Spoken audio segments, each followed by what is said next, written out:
If you're tired of these promos, supporters get the podcast early and ad-free. Just go to donate.bogosity.tv for the links to sign up.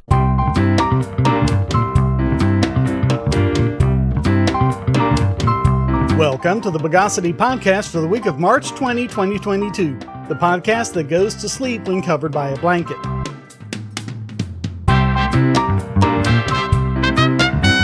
This is your host, Shane Killian. Let's reacclimatize the news of the bogus. Let's start out with the latest in the Assange extradition case. Julian Assange, who has been convicted of nothing and only accused of making a website and chatting in a chat room, is inexplicably being held in the maximum security Belmarsh prison under incredibly harsh conditions. And despite the fact that no one has shown any convincing evidence that he should be extradited, and they've shown every indication that this is absolutely a political prosecution, it continues to take its time going through what passes for a justice system in the UK. The UK Supreme Court has now refused to hear Assange's appeal, saying that he had, quote, no arguable legal grounds. While it isn't a loss, it is a setback that will keep him in supermax in the form of psychological torture known as solitary confinement for another year. The High Court had previously ruled that Assange could argue that the US government should not have been able to give new and extremely questionable diplomatic assurances at the appeal stage when none had been offered at the initial hearing. It should have been given in a form where the defense could properly respond to the reliability of the assurances and the conditions behind them. Whereas, by offering them only at the appeal stage, the U.S. government has avoided any fact-finding or scrutiny of their claims. So the Supreme Court has basically said that diplomatic assurances, no matter how unreliable they've proven to be in the past, are to be taken at face value and assumed to be gospel truth. So now the case goes to the Home Secretary for the decision whether or not to extradite. She's required to hear arguments for the defense, but her track record is basically to rubber stamp any deportation, no matter how deplorable. So if she authorizes it, it goes back to Judge Vanessa Bereitzer to execute it. But that's what makes it interesting. The appeals court went against Bereitzer's original ruling, which was based on Assange's physical and mental health and the conditions he would face in U.S. prison. All of this meant that the extradition should be denied on humanitarian grounds. So once the case goes back to Bereitzer, Assange himself will be able to appeal to the High Court, unlike last time where it was the U.S. government making the appeal. And he'll be able to make that appeal on the following grounds. The treaty expressly prohibits political extradition. Extradition would breach UNCHR Article 10's right of freedom of speech. They're abusing the U.S. Espionage Act. They use tainted, paid evidence from a convicted fraudster who, as we covered, admitted that his evidence was false. And the fact that the hacking charge lacks all foundation. None of these points were considered by the High Court in the previous appeal. In the U.S. court system, both sides would have been able to make their arguments at appeal, but this is the crazy way appeals apparently snake their way through the UK court system. And all that takes time, during which Assange remains in maximum security. So there is a ray of hope, and when all that's done, even if Assange doesn't prevail, he can take his case to the European Court, as long as all that doesn't take so much time it no longer matters. If you're looking for a way to support this channel, but you don't have any spare cash and you can't stand ads, you can do so by generating your own cryptocurrency. Use the links at the bottom of the description to follow the link to Odyssey.com to listen to the podcast and see all of my YouTube videos as well. Just watching videos will produce cryptocurrency for the creator and yourself. And since Odyssey is always monetized and never censored, you'll have no problem seeing all the videos from your favorite creators. You can also use the library credits you create at Odyssey to tip creators and even purchase paid content. Earn library credits through various rewards, including daily view rewards and the number of shares and invites. And you can interact with creators in all sorts of ways, including like and dislike, comment, boost a post by supporting it, repost it, and share to other sites, all while earning crypto for the creator. Easily monetize yourself and your favorite creators using cryptocurrency, without advertising. Use the link below to visit this channel on Odyssey.com and see many of your other favorites there as well.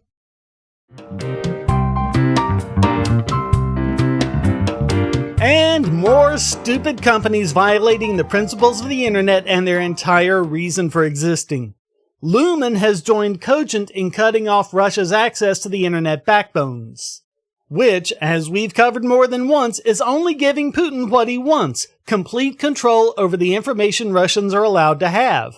People have been complaining about the Great Firewall of China for years. Now they all seem intent on giving Putin his own Great Firewall. Cogent sent the following email to their Russian customers, quote, "In light of the unwarranted and unprovoked invasion of Ukraine," because apparently everyone is ignoring the historical context, "Cogent is terminating all of your services effective at 5 p.m. GMT on March 4, 2022.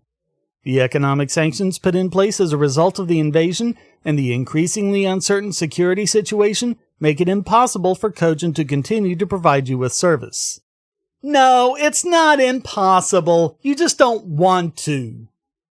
Cogent is not only one of the biggest backbone providers in the world, it's a member of the Transit-Free Zone, which is a group of global telecoms that have an agreement with each other not to pay to exchange internet traffic with each other.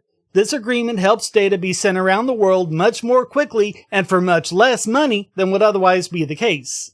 So really, what will happen is that Russian internet providers will just switch over to other backbone providers who will still be exchanging data through Cogent. So this will not disconnect Russia from the internet. It'll just reduce bandwidth, increase congestion, and make things easier for the Russian government to control. And a backbone carrier disconnecting an entire country the size of Russia is unprecedented in the history of the internet. The thought that one of the biggest backbone providers could do such a thing is scary. Already we're seeing downstream impacts into Kazakhstan, Tajikistan, and Uzbekistan. Further disconnects will impact internet access in Iran, Azerbaijan, Belarus, Crimea, and Abkhazia. After losing Vion and TTK, Cogent dropped to number 4 in customer base. Once they disconnect Rosselcom and Megafon, they'll be out of the top 10. That still left the number 1 backbone provider as Lumen, previously known as Level 3. But now, Lumen has said that they'll be disconnecting Russia too. In a statement they said, quote, "We are immediately stopping our limited operations in Russia.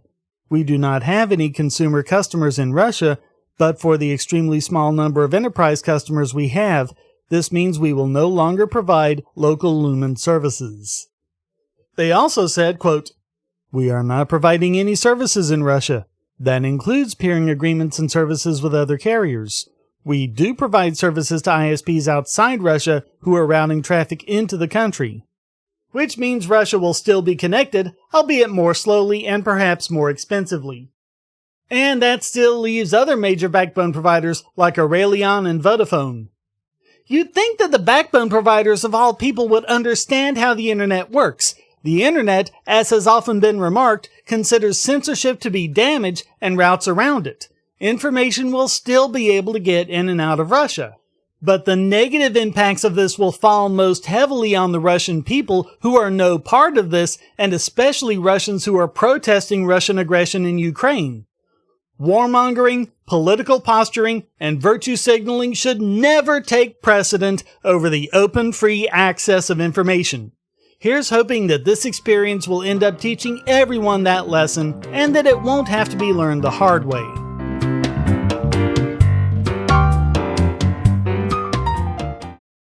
If you're on the Wi-Fi in a coffee shop or hotel, anyone on that network can get your traffic. Do you really trust all of those strangers? For that matter, do you really trust your ISP? A VPN can protect you from prying eyes, disguise your location, and even foil government censors. It's essential in this day and age, so go to vpn.bogosity.tv and you'll be taken to BoxPN. Starting at just $2.99 a month, you can get unlimited high-speed connections to VPN servers all over the world, and they don't log connections, so your privacy is assured. Traveling abroad, just VPN home, and don't worry about what those other governments are doing. Back at home, stop your ISP from traffic shaping and messing with the quality internet access you're paying good money for. You can connect from multiple machines at once, including your smartphone or tablet, and it supports all the secure standards, including OpenVPN and SSTP. Bypass censors and surveillance with your own secure VPN connection. Go to vpn.bogosity.tv.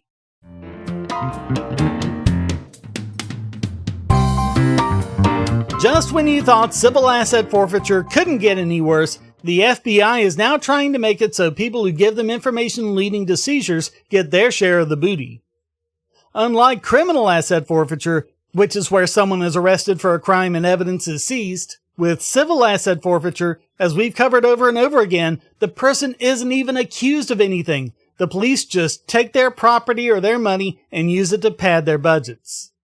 Most often, the person who had their property seized has no recourse unless he can undergo the legal expense to fight it in court, where the burden of proof is turned on its head. He needs to prove that he's innocent of basically everything, instead of the government proving that he committed some sort of crime for which the property was seized. And now, the FBI is rolling out a pilot program just a few miles down the road from me in Charlotte, where people can get rewarded with their cut of the loot. They wrote, "The FBI Charlotte field office is offering cash rewards for tips that help agents intercept drug trafficking shipments through Charlotte. While law enforcement agencies are effective at intercepting many of the shipments, the FBI recognizes the value the public can offer to our investigations. If a drug or cash shipment is successfully seized, the tipster could receive up to 25% of the seized money. FBI Charlotte will use the Department of Justice Asset Forfeiture Program to pay tipsters." Why Charlotte? They say because it's a major hub for drug trafficking on the East Coast. Why do they say that? Because, quote, "With multiple interstates running directly through the Queen City, the route is appealing to traffickers who deliver their products and transfer the cash proceeds up and down the East Coast." Yes, the only reason they give for saying that Charlotte is this major hub for drug trafficking is that multiple interstates are running directly through it. The interstate highways going through Charlotte are I-77, I-85, and that's it. I mean, there's I-485 and I-277, but those are beltways. So, 2 interstates going through a city makes it appealing to traffickers? And they don't have any other evidence than that? How many other cities does that apply to? I mean, it's kinda sus that they're not doing it with nearby Greensboro, where I used to live, and I can tell you that you have I-85, I-40, I-74, and I-73, so shouldn't that be even worse? For that matter, Statesville, even closer to me, has 2 interstates, I-40 and I-77, so why single out Charlotte? Might there be a different reason? Might it just be that the Queen City is the one that's corrupt enough to go along with this? But with them setting up a precedent where every highway is an artery and every intersection is a hub, where would they stop with that? Nowhere within North Carolina, it seems, quote, "Currently, the new program is only active in the Charlotte metro area, with plans to expand across North Carolina in the future." If you ever see me create something on GoFundMe, you'll know what happened. By the way, since this is civil asset forfeiture, you won't have to wait long to get the dough. There's no need to wait for arrests or convictions because there might not even be any. Just accusations about the cash itself, which, as we've covered, is named as the defendant, not the person it's taken from. Back in 2013, my co-hosts Tim Dyson, Jonathan Loshay, and I covered several examples of this, including United States versus $124,700, United States versus 50 acres of land, United States versus 37 photographs, United States versus 434 Main Street, Tewksbury, Massachusetts, United States versus approximately 64,695 pounds of shark fins, and my personal favorite, United States versus one solid gold object in form of a rooster. And this practice goes back at least as far as 1828 with United States versus 422 casks of wine. The legal term is in rem, or against the thing, as opposed to in personam, or against the person. So they don't even accuse you. They just take your house or your money or your car or your solid gold rooster and accuse that of being involved in a crime. And they can even do substitution. They can claim that you dispensed of your ill-gotten gains so they can see something else they claim is of equal value. And none of these claims do they have the burden of proving in court, in complete violation of the Fifth Amendment. When cash is seized, it generally goes directly into the police department's budget. When it's an item or a piece of property, it usually gets auctioned off and the proceeds go into the police budget. But we can't have free market police because they'd be motivated by profit. Now, in case you're thinking of flooding their tip lines with bogus reports, keep in mind that making false statements to federal agents is a federal crime. And I'm sure this one will be punished just as often as the one that says it's a crime to make false DMCA takedown claims. Actually, I'm being snarky, but the fact is they love any opportunity to catch people lying. They'd prosecute you just to pad out their conviction rate, or even use it as an excuse to take your property, ironically enough.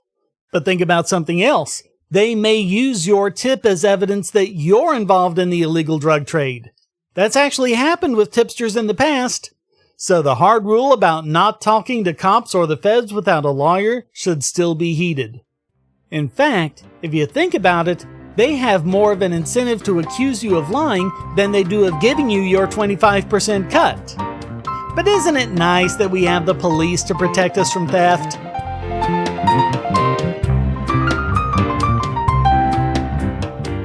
Do you have children, or nieces or nephews? Are you homeschooling, or just want to counter some of the socialist indoctrination most children get in school? If so, go to Bogosity.tv/TuttleTwins, and you'll be taken to a website where you can get some great books for elementary-age children.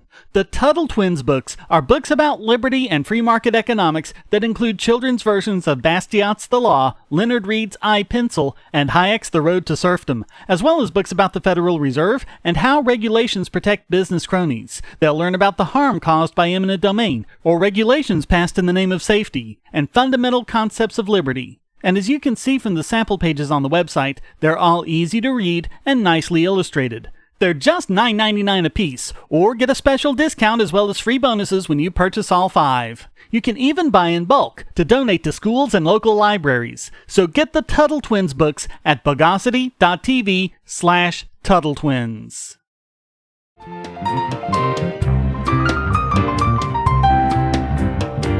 And now it's time to shake and bake this week's Bogus Bogon Emitter.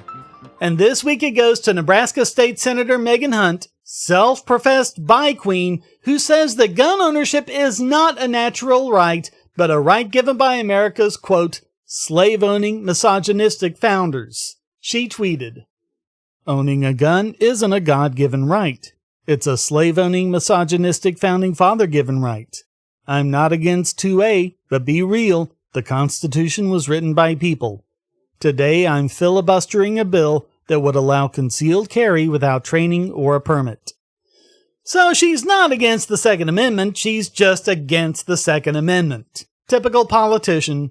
But I wonder if she'd say the same thing about the First Amendment, or Fourth. Nah, I'd better not give her any ideas. She's apparently trying to say that the law, which is just constitutional carry, would allow white supremacists to oppress black people. It apparently hasn't even occurred to her that this law would also allow black people to go armed in their own defense. Because as Martin Luther King himself experienced, gun control laws are there in large part to prevent blacks from carrying guns. I have several videos on this. It's not the slave owners who passed the Second Amendment. They're the ones who passed gun control because they didn't want people arming slaves so they could rebel. In fact, those laws were being passed before the Constitution, back in the 1600s, and they're a big reason for the Second Amendment. And after the Civil War, they still didn't want blacks being armed. The civil rights movement was as much a movement about blacks being denied their right to carry a gun as it was their right to sit at a breakfast counter, if not more so. But people like Hunt don't see black people as capable individuals who just need empowerment. Like the rest of the woke left, she sees blacks as helpless little children who need government to coddle and support them. And her only use for them is to leech off their victim status to oppose whatever it is she doesn't like, facts and history be damned. Several of the Twitterati schooled her on this, such as Dana Loesch, who tweeted, "Gun control is racist. Free men and women were barred from their constitutional rights by people just like this, beyond parody political. I had to laugh at the misogynistic being tossed in. Women had the right to bear arms. before we won the right to vote, so nah, girl. If you're really not racist, you would advocate constitutional carry, because it's poor and marginalized communities who stand to benefit the most from it. Listen to Hunt's response, quote, "Girl, spare me. Your NRA holds rallies every time a mass shooting happens. You fundraise at the scene of the crime as soon as the corpses of the dead are taken away. Where was your NRA for Philandro Castile when he was shot by police as a legal gun owner? Be serious." Latinos for Lib tweeted, "Guns are a creation of men who choose to protect their property and loved ones against aggressors seeking to do harm. Of course it's God-given. The founders only acknowledged this self-evident truth. Indeed, that's why the amendment says shall not be infringed instead of is hereby granted. But basic reading skills seem to be beyond the mental capacity of people like Hunt." MCon Delta echoed the statement, tweeting, "Nah, you're way wrong. The founders nor the Constitution gave us rights. The rights pre-exist governments, and governments can only infringe on those rights. Murder is already illegal. Why do you favor restricting the ability of people to carry defensive tools, especially women?" In fact, I showed years ago in a video a peer-reviewed scientific paper showing that when women used a gun to defend themselves from a rapist, none of the rapes were successful and none of the women were injured. That was not the case with any other tactic or weapon used against the rapist. Nebraska state law currently requires Nebraskans to take a gun training course and secure a permit before they can carry a concealed firearm. Guess who's less able to afford the gun training course and take time off to take it and pursue the permit? State Senator Julie Slama said, quote, "Did I miss somewhere when I was reading the Second Amendment? It's very short, where we are required to pay $200 and take a class to exercise those rights." But again, all of this makes perfect sense when you remember that the progressive movement is an offshoot of the eugenics movement. It's amazing how much that explains. So all of that makes Megan Hunt this week's biggest Bogon emitter.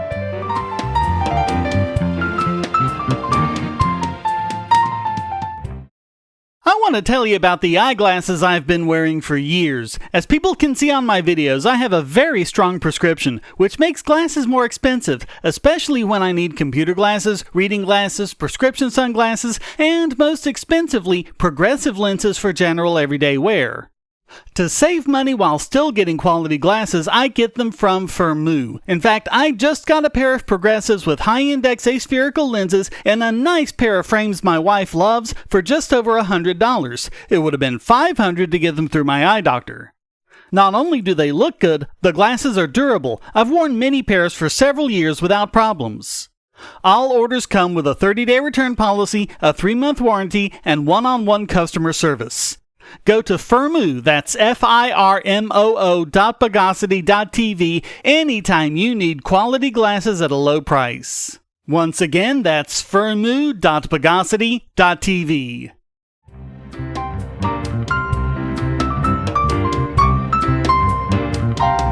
And now let's intercalate this week's Idiot Extraordinaire. And this week it goes to the Montreal Symphony Orchestra, who removed a virtuoso pianist from future events because he actually had the audacity to be Russian. Ah, the woke, tolerant left. Alexander Malofiev was scheduled for concerts with the orchestra during March 9 through 13, but was dropped for fears of a backlash because of Russia's invasion of Ukraine. Even though 20-year-old Malofiev has vociferously criticized Putin's invasion. He even has family members in Ukraine. The symphony bleated, quote, "We continue, however, to believe in the importance of maintaining relationships with artists of all nationalities who embrace messages of peace and hope. We look forward to welcoming this exceptional artist when the context allows it." Right, because it's about the context. The context being nothing to do with him or his views or any of his merits as a person, but where he happened to be when he dropped out of his mom's vagina. Serves him right, too, being born within the wrong arbitrarily defined borderlines. Peter Hitchens tweeted, You can tell there's war hysteria abroad when people you previously thought to be sensible and reasonable start calling you names and accusing you of being an agent of a foreign power. It's the same lunacy that led to dachshunds being kicked in the street in 1914 for being German. Malofiev responded, quote, "Why in a few days has the whole world rolled back into a state where every person has a choice between fear and hatred? No problem can be solved by war. People cannot be judged by their nationality." He's right. It's kind of weird that right-wing nationalistic bigotry now seems to be on the left. Meanwhile, the Cardiff Philharmonic has canceled an upcoming concert of Tchaikovsky's work, who not only died over 20 years before the Soviet Union was even a thing, but was born and lived in what today is Ukraine. Calling this crazy is an incredible understatement. On the other hand, the Buffalo Philharmonic refused to cancel their performances with Malofiev even after immense public pressure to do so. So there are still pockets of sanity here and there. And as Malofiev himself said, quote, "I still believe Russian culture and music specifically should not be tarnished by the ongoing tragedy, though it is impossible to stay aside now. Honestly, the only thing I can do now is pray and cry." So all of that makes the Montreal Symphony Orchestra this week's Idiot Extraordinaire.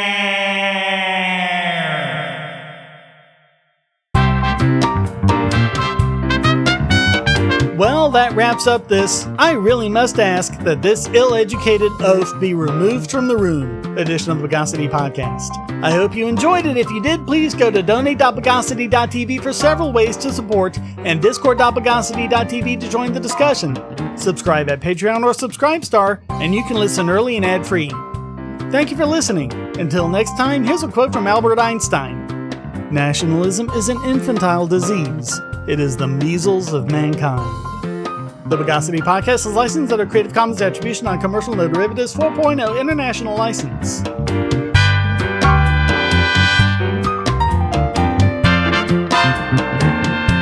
Bogosity.